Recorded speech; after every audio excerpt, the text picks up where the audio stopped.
तुझं कोणतंच रिलेशन 3 वर्षाच्या वरती टिकणार नाही. भाई साडी काय म्हणला? साडी काय?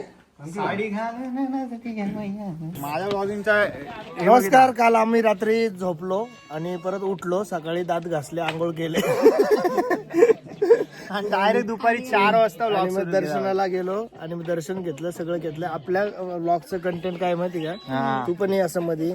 आपल्या ब्लॉगचं कंटेंट हे की व्लॉग मध्ये अजिबात खरं बोलायचं नाही. म्हणजे तुम्हाला जेवढं फेकता येईल तेवढं जास्तीत जास्त फेकायचं.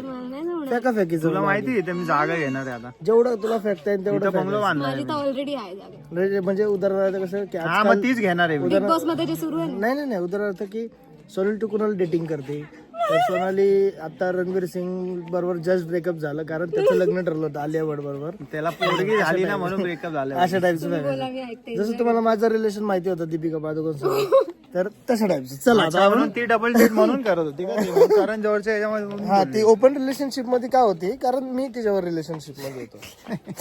म्हणून सगळं ओपन होतं. हा, म्हणून तिचं ओपन काय होतं. विषय, पण निक कोणाला डेट निक कुणाला डेट करत होता. हा तू कोणाला डेट करत होता? करतोय आता. आता सध्या नाही करत आहे. हेच खरं आहे. अच्छा, अरे फेकायचं ना.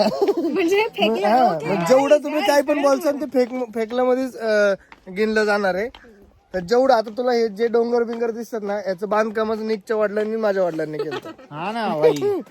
म्हणजे खूप पुराण्या काळामध्ये घरातून भाई हातोडी बितोडी घेऊन निघालेले. आमच्या दोघांच्या आया ते दगडी उचलून टाकायच्या, आमचे पप्पा फोडायचे.